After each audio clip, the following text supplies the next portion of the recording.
ਪੰਜਾਬ ਵਿੱਚ 2022 ਦੀਆਂ ਚੋਣਾਂ ਦਾ ਚੋਣ ਦੰਗਲ ਭਖਦਿਆਂ ਹੀ ਸਿਆਸੀ ਪਾਰਟੀਆਂ ਵਿੱਚ ਲਗਾਤਾਰ ਖਿੱਚੋਤਾਣ ਜਾਰੀ ਹੈ। ਉੱਥੇ ਹੀ ਜੇਕਰ ਗੱਲ ਕੀਤੀ ਜਾਵੇ ਆਮ ਆਦਮੀ ਪਾਰਟੀ ਦੀ, ਜਿਨ੍ਹਾਂ ਵੱਲੋਂ ਸਿਆਸੀ ਧਿਰਾਂ ਦੇ ਨਾਲ ਨਿਸ਼ਾਨਾ ਚੋਣ ਕਮਿਸ਼ਨ ਤੇ ਵੀ ਸਾਧ ਦਿੱਤਾ ਗਿਆ ਸੀ।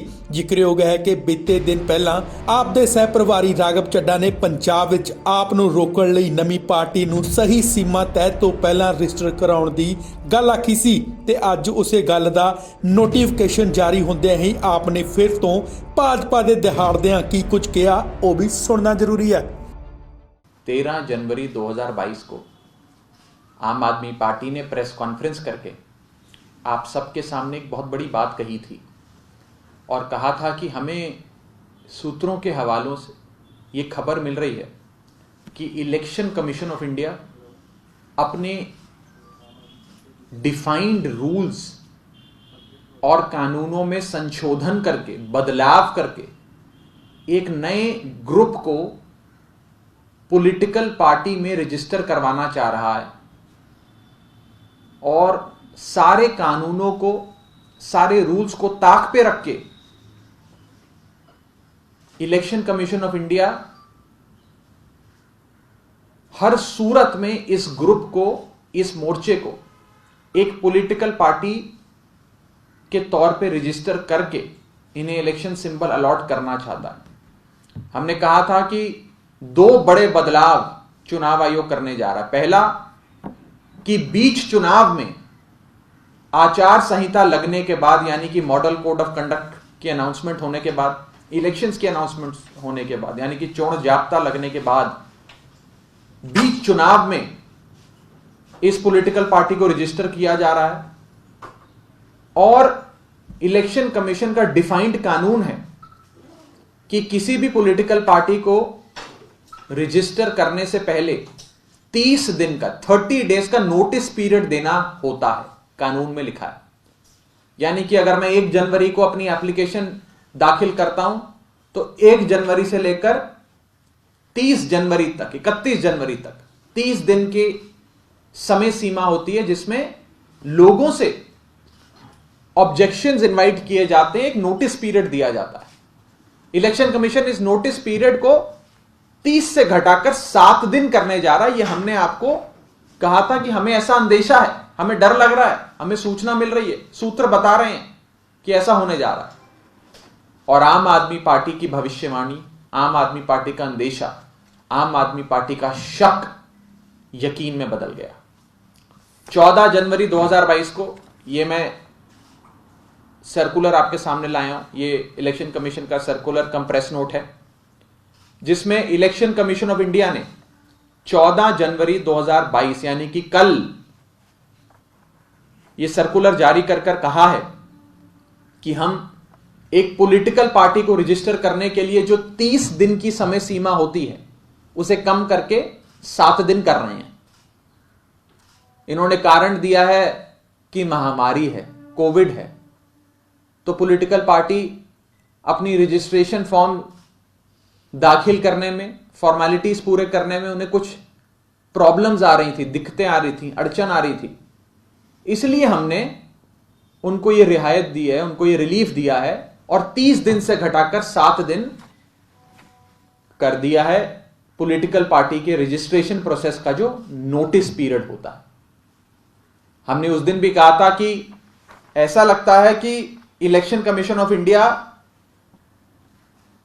किसी एक खास ग्रुप को, एक खास मोर्चे को रजिस्टर करने के लिए सारी कानून को ताक पे रख रहा है, सारे रूल्स में संशोधन कर रहा है, एक स्पेशल ट्रीटमेंट कुछ लोगों को दे रहा है। और सबसे बड़ा सवाल जो इस डॉक्यूमेंट से, अब इस तथ्य से, इस सबूत से, जो एविडेंस आज आम आदमी पार्टी आप सबके सामने रख रही है, उससे खड़ा होता है कि वो पार्टी को रजिस्टर करा के किसके वोट काटना चाहती है इलेक्शन कमीशन और भारतीय जनता पार्टी, किसके वोटों में सेंध लगाना चाहती है, कौन सी पार्टी को नुकसान पहुंचाना चाहती है भारतीय जनता पार्टी और इलेक्शन कमीशन ऑफ इंडिया। यह मैं पूछना चाहता हूं। अगर यह पार्टी रजिस्टर होती है तो दो बड़े सवाल, पहला किस पार्टी को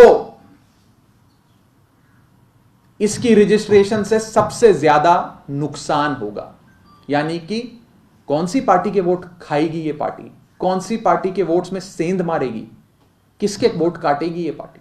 ये पहला सवाल। दूसरा सवाल, किस पार्टी को फायदा होगा, कौन से वो राजनीतिक लोग हैं जो आम आदमी पार्टी को हारता देखना चाहते हैं, जो हर कीमत पे साम दाम दंड भेद हर चीज को अपनाकर हर सूरत में सिर्फ अरविंद केजरीवाल और आम आदमी पार्टी की हार देखना चाहते हैं। ऐसे कौन से लोग हैं, कौन सी वो ताकतें हैं, कौन सी शक्तियां हैं, ये मैं आप सबसे पूछना चाहता हूं। हम सब ये जानते हैं कि बीच चुनाव में इलेक्शन अनाउंस होने के बाद कभी भी किसी नए दल को एज पॉलिटिकल पार्टी पंजीकृत नहीं किया जाता, रजिस्टर नहीं किया जाता। हम ये भी जानते हैं कि नोटिस पीरियड भी कम नहीं किया जाता। आम आदमी पार्टी को भी बने कोई बहुत समय नहीं हुआ। जब आज से 7-8 साल पहले जब हम अपनी पार्टी रजिस्टर कराने गए थे तो हमें भी नोटिस पीरियड देना पड़ा था। ये 30 दिन के पब्लिक नोटिस पीरियड का हमें भी पालन करना पड़ा था। हमारे लिए कोई रिलीफ नहीं था और ना ही किसी पार्टी के लिए होता है। लेकिन कानूनों को ताक पे रख के शायद एक बहुत बड़ी कंस्पिरेसी के तहत, एक बहुत बड़े षड्यंत्र के तहत आम आदमी पार्टी के वोट काटने के लिए एक नए मोर्चे को, एक नई पॉलिटिकल पार्टी को रजिस्टर कराया जा रहा है। यह हमें डर है, यह बात हमें सता रही है और यह बात हम आपके सामने खुल के रखना चाहते हैं। लोकतंत्र में जनता को यह जानने का अधिकार है, यह हक है कि इलेक्शन कमीशन सारे कानूनों को ताक पे रख के, पब्लिक नोटिस पीरियड कम करके रातों रात एक नई पार्टी को रजिस्टर करने जा रहा है ताकि वो आम आदमी पार्टी के वोट काट ले। ऐसे लगता है कि पूरा इलेक्शन कमीशन सारे काम छोड़कर सिर्फ इस नए ग्रुप को, इस नए मोर्चे को रजिस्टर करने में लगा है। आम आदमी पार्टी बहुत सम्मान से पंजाब के लोगों को, देश के लोगों को यह कहना चाहती है कि ये चीजें हम आपके सामने रख रहे हैं और ये दूसरी पार्टी वाले जिन्हें डर लगता है अरविंद केजरीवाल की साफ राजनीति से, अरविंद केजरीवाल जी की ईमानदारी से, जो कांपते हैं केजरीवाल मॉडल ऑफ गवर्नेंस को देखकर, वो लोग कभी नहीं चाहेंगे कि आम आदमी पार्टी सरकार बनाए पंजाब में या किसी और सूबे में, और वो हर संभव कोशिश करेंगे। पहले अकाली दल ने कोशिश करी कि अरविंद केजरीवाल जी को रोके, नहीं रोक पाए। कांग्रेस ने कोशिश करी, नहीं रोक पाए। बीजेपी और कैप्टन अमरिंदर साहब मिलके आम आदमी पार्टी को नहीं रोक पाए। तो अब सारे लोग मिलकर एक षड्यंत्र रच रहे हैं आम आदमी पार्टी को रोकने का। यह आम आदमी पार्टी सीधे तौर पे सवाल आज इलेक्शन कमीशन से पूछना चाहती है कि किस मोर्चे को, किस ग्रुप को, किन लोगों को, किस पार्टी को रजिस्टर करने के लिए आप ये स्पेशल ट्रीटमेंट, ये विशेष संशोधन करके फैसिलिटेट कर रहे हैं, रियायत दे रहे हैं, किसको रजिस्टर करने के। दूसरा सबसे बड़ा नुकसान इसके पंजीकृत होने से, इस पॉलिटिकल पार्टी के रजिस्टर होने से किस पार्टी को होगा। तीसरा सवाल, किस पार्टी को इसका फायदा होगा इस मोर्चे के रजिस्टर होने से, कौन सबसे ज्यादा फायदे में रहेगा। चौथा सवाल, ऐसी क्या जरूरत पड़ गई कि बीच चुनाव में कानूनों को ताक पे रख के, सारे संशोधन करके आप एक नई पॉलिटिकल पार्टी को रजिस्टर करें, ऐसी क्या जरूरत पड़ गई, यह हम पूछना चाहते हैं।